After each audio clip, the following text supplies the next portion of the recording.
Amados hermanos, muy buenos días. Como siempre es un placer, es un gusto, es un privilegio el que nos podamos conectar para compartir de la palabra del Señor.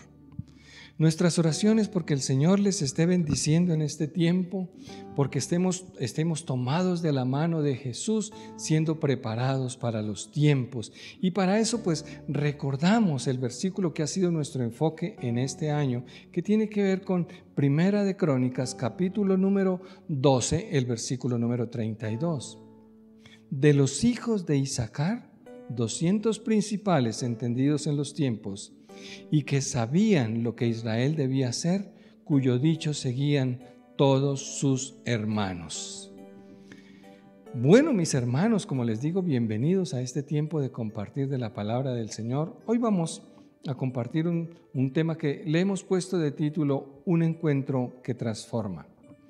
Y tiene que ver con que pues Dios nos ama de tal manera y tal como somos, pero nos ama tanto que Él no quiere dejarnos como estamos. Él quiere transformarnos, Él quiere mejorarnos, Él quiere cambiarnos.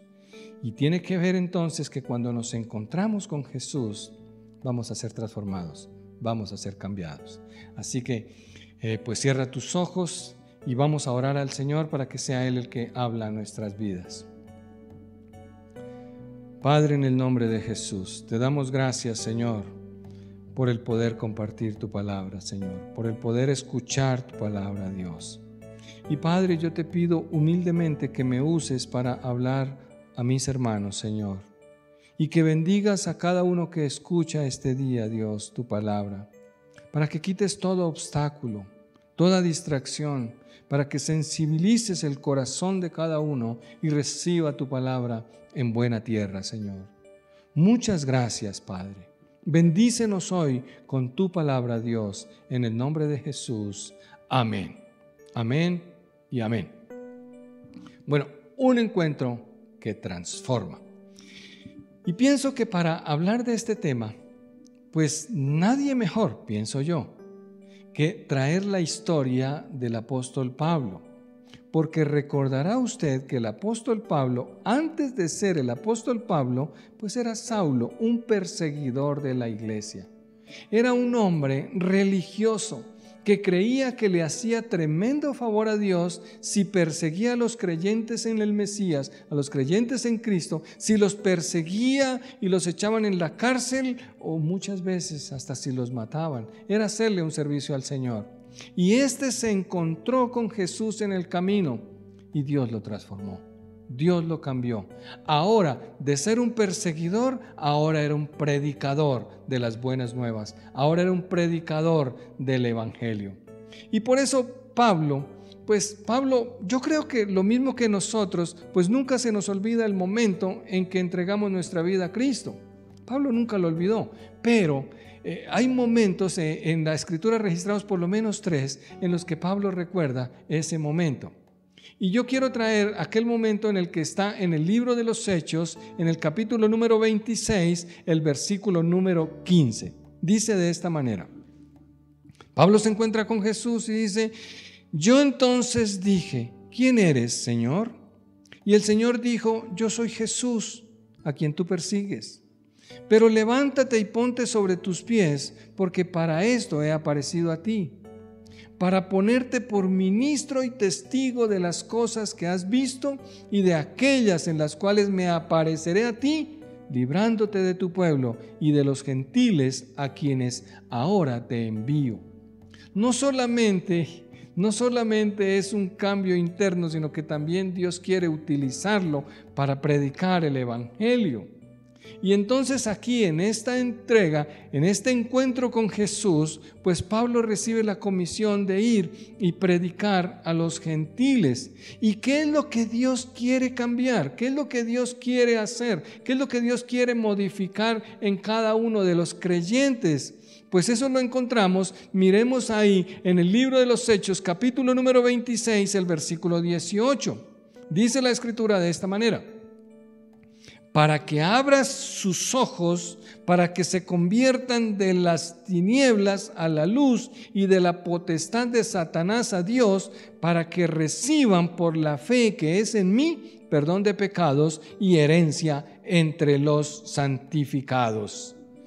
Mire que aquí el Señor está diciéndole a Pablo que cuando él predica el evangelio, entonces número uno, lo primero que Dios quiere hacer en cada uno de los incrédulos es que sean abiertos sus ojos. Jesús le dice al apóstol para que abra sus ojos. Pablo tenía que predicar y que sus oyentes deberían abrir sus ojos.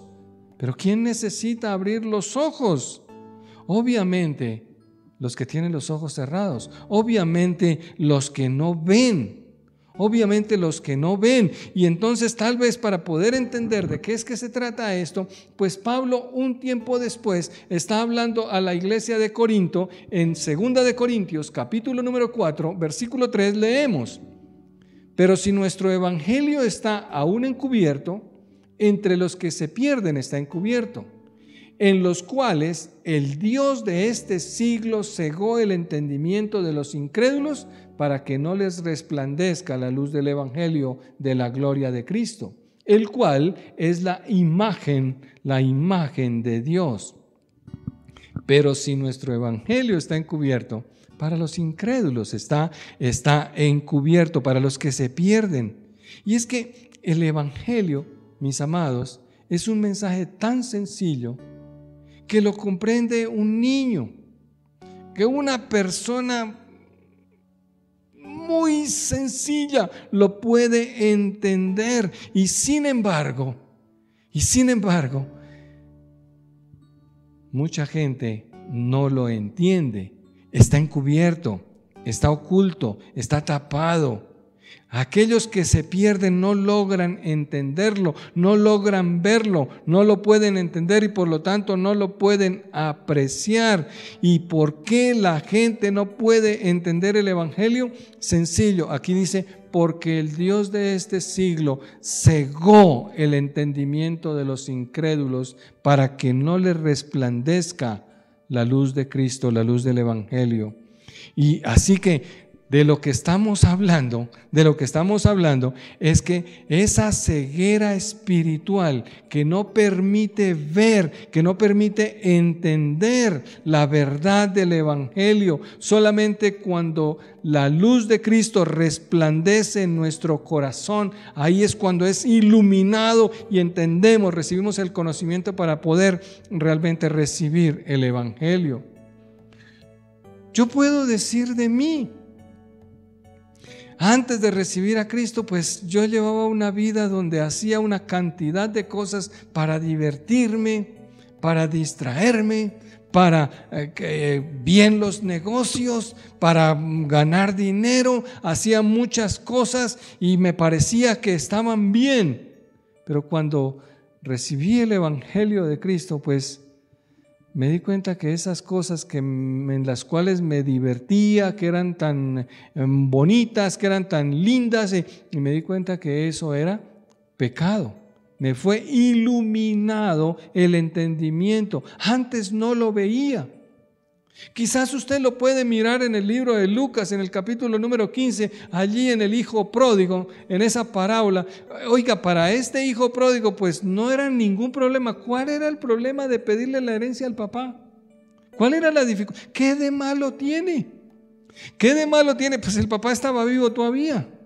Pero bueno, ¿qué de malo tiene ir y gastarse todos sus recursos en una mala vida? Pero ¿qué de malo tiene?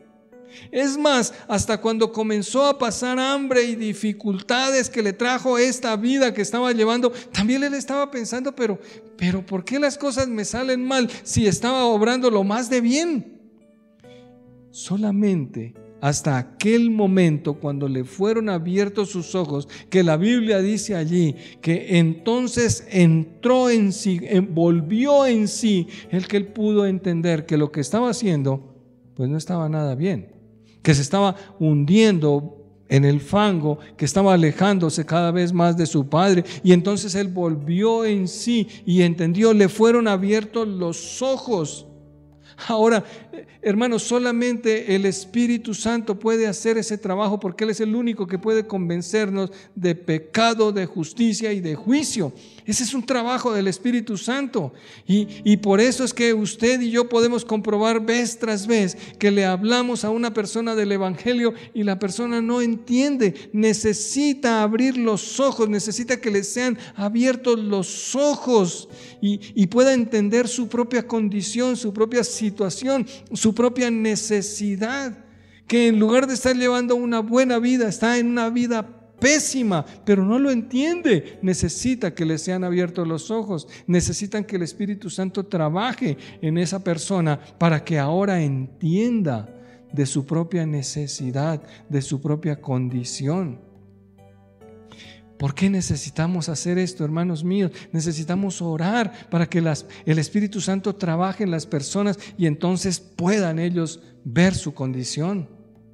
La Biblia dice: clama a mí y yo te responderé y te enseñaré cosas ocultas que tú no conoces, cosas demasiado maravillosas que tú no entiendes. Claro, necesitamos que se nos abran los ojos. La semana pasada hablábamos de la necesidad de oír la palabra de Dios, porque es que la fe viene por el oír y el oír de la palabra de Dios. Por eso necesitamos ese contacto para que podamos mantener nuestros ojitos pues bien abiertos. Dios quiere abrir los ojos del alma, del espíritu, del corazón de los incrédulos. Pero ¿es eso lo único que quiere hacer?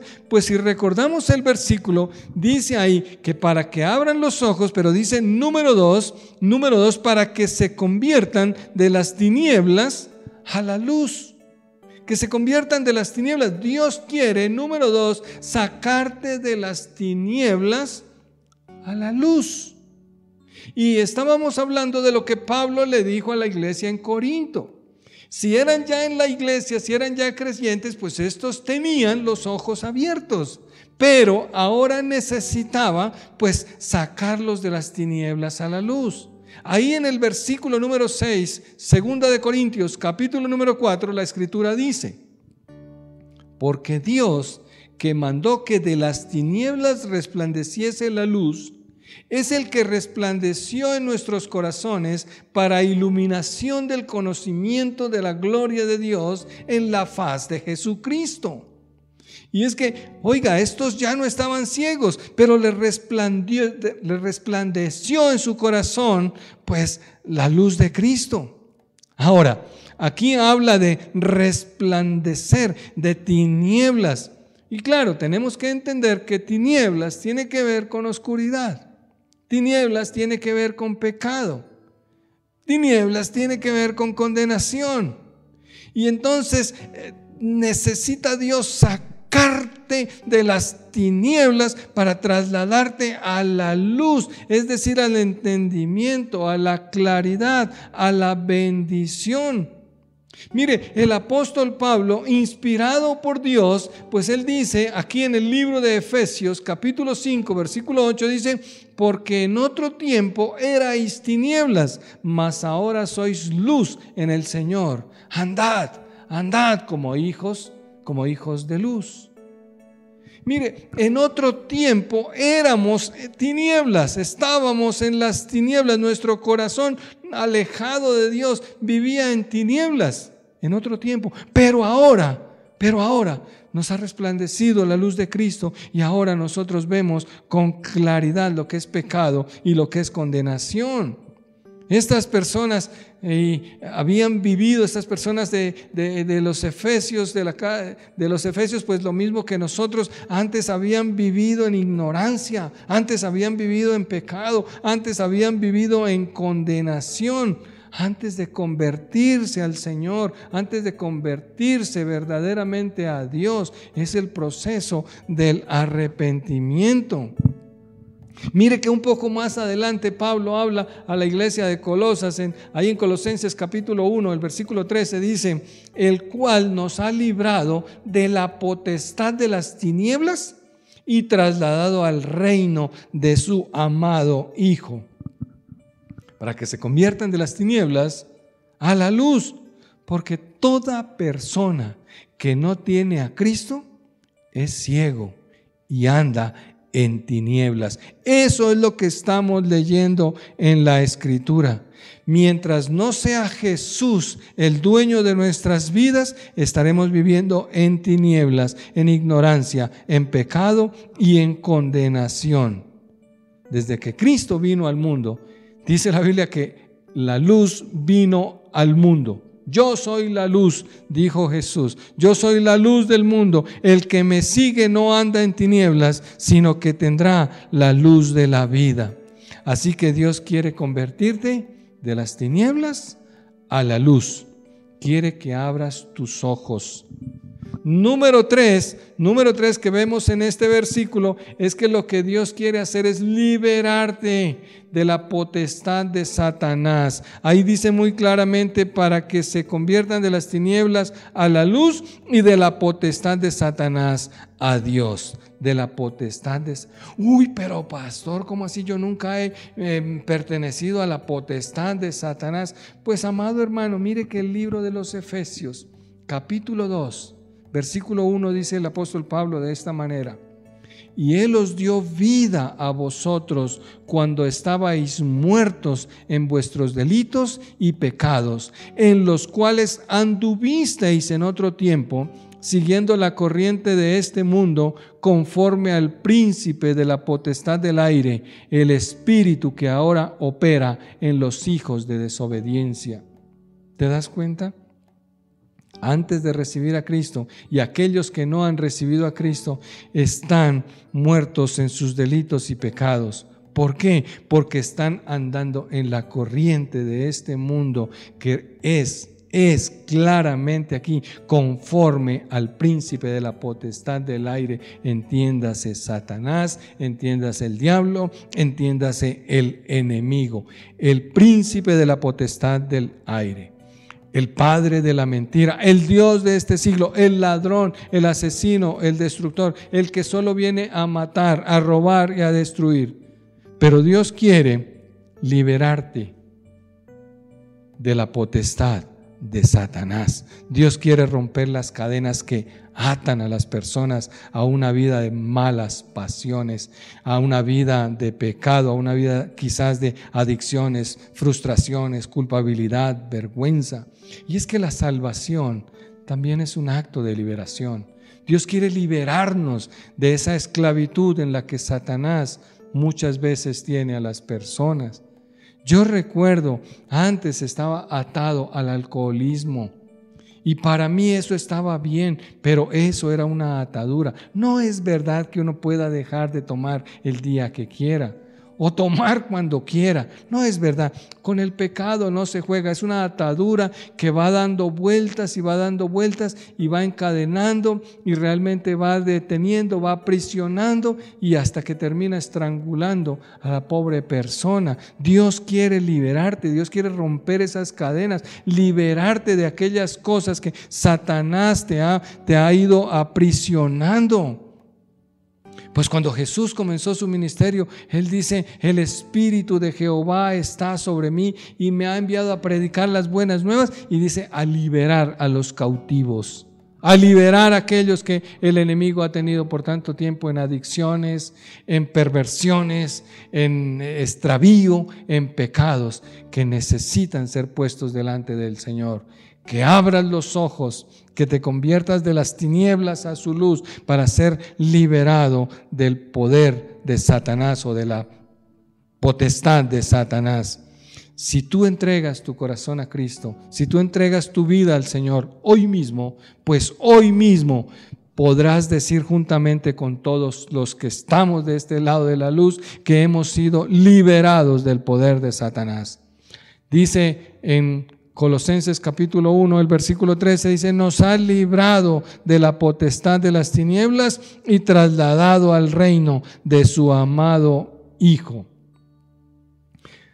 Que abras los ojos. Dios quiere abrir los ojos de los incrédulos. Dios quiere, número 2, Número 2, que Dios quiere hacer es trasladarnos o trasladar a los incrédulos de las tinieblas a su luz. Número 3, quiere sacar a los incrédulos del poder de Satanás para trasladarlos al reino de Dios. Y número 4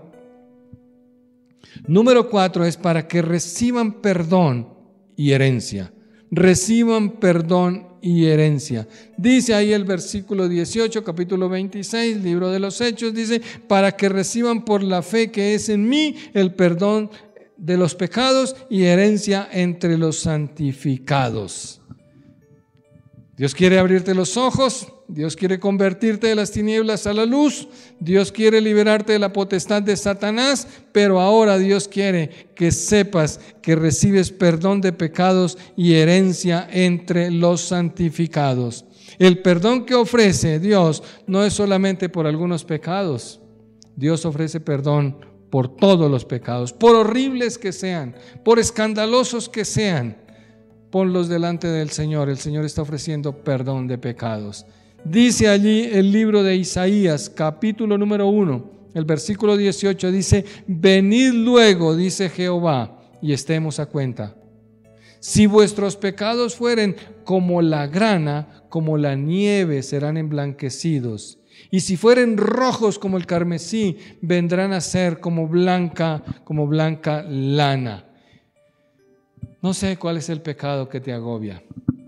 No sé cuál es la circunstancia que tú vives, pero una cosa sé, Dios ofrece perdón de pecados. Solo requieres, siéntate con el Señor y haz cuentas con Él. Él puede liberarte del poder de Satanás. Él puede quitarte de ese yugo que te acosa y que te agobia. Dios quiere liberarte de ese poder malévolo que está dañando y hundiendo tu vida. Dios no te quiere en ese lugar. Abre los ojos, porque serás trasladado de las tinieblas a su luz, porque serás quitado del poder de Satanás, porque recibirás el perdón de los pecados.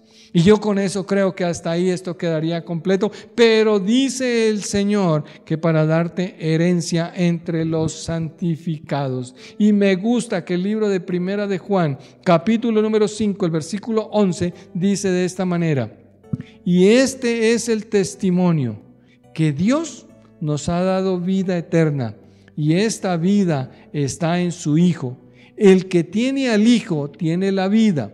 El que no tiene al Hijo de Dios no tiene la vida.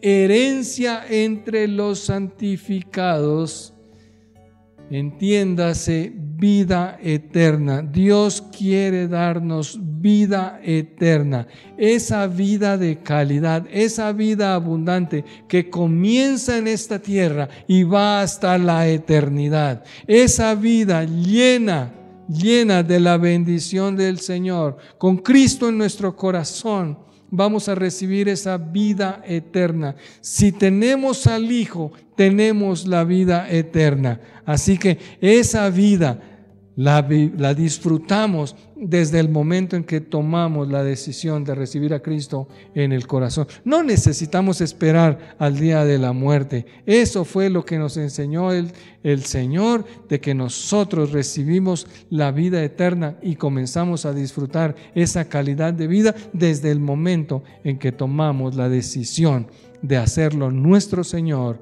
y nuestro Salvador.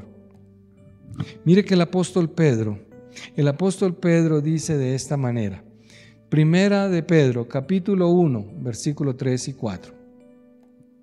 Bendito el Dios y Padre de nuestro Señor Jesucristo, que según su grande misericordia nos hizo renacer para una esperanza viva por la resurrección de Jesucristo de los muertos, para una herencia incorruptible, incontaminada e inmarcesible, reservada en los cielos para vosotros. Dios quiere darte esa vida eterna para que la comiences a disfrutar desde este momento. Todo esto se puede recibir si tú recibes en tu corazón el señorío de Jesucristo declarando que Él es tu Salvador. Recuerda, Él quiere abrirte los ojos. Hay cosas que hacemos que realmente ofenden a Dios y quizás no lo sabemos o no lo entendemos. Dios quiere sacarte de las tinieblas a su luz. Dios quiere liberarte de la potestad de Satanás y Dios quiere perdonarte y darte una herencia nueva. Yo creo que esta es una de las mejores ofertas que tú y yo hemos escuchado en toda nuestra vida y que solamente necesitamos tomar una decisión. Así que permítame, y si tú quieres tomar esa decisión, vamos a orar en voz alta y vamos a decirle al Señor que Él es nuestro Salvador. De esta manera podemos orar juntos. Bendito Señor Jesucristo, hoy te doy gracias porque entiendo lo que tú quieres hacer en mi vida, Señor. Y me doy cuenta de lo mal y de lo apartado que he vivido de ti, Señor. Padre, me doy cuenta que he vivido en pecado y confieso, Señor, que soy pecador. Te pido que me perdones, te pido que me limpies con tu sangre. Te pido que entres en mi vida, que seas mi Señor, que seas mi Salvador, porque Señor, yo hoy entrego mi vida en tus manos. Hoy me rindo, Padre, hoy acepto tu salvación, el perdón de los pecados. Te pido, Jesús, te pido, Señor, que escribas mi nombre en el libro de la vida, del cual jamás será borrado. Muchas gracias, Señor. Muchas gracias, Dios. Te doy por haber escuchado mi oración en el nombre de Jesús. Amén. Padre, yo hoy quiero dar gracias por cada persona que habiendo hecho esta oración alguna otra vez, hoy la ha hecho para reafirmar su entrega. Hoy quizás hay arrepentimiento en sus corazones. Te pido, Dios, que nos ayudes. Te pido, Dios, que recibas esa oración, Señor. Te pido, Padre, que nos tomes de tu mano y no nos sueltes, Señor, sino que podamos caminar en integridad delante de ti, Señor. Padre, gracias por cada persona que ha hecho esta oración con fe, Dios, porque yo sé, Señor, lo que tú ya has hecho y lo has sacado de las tinieblas y lo has puesto en tu luz, Dios. Muchas gracias, Padre. Bendice, Señor, a cada uno de quienes han escuchado este mensaje, Dios, y glorifícate, Padre, en medio de las circunstancias de cada uno. En el nombre de Jesús. Amén. Amén y amén. Hermanos, que el Señor les bendiga y si pues el Señor así lo quiere, nos veremos en 8 días. Bendiciones y disfruten esta vida que Dios les da. Es la vida eterna.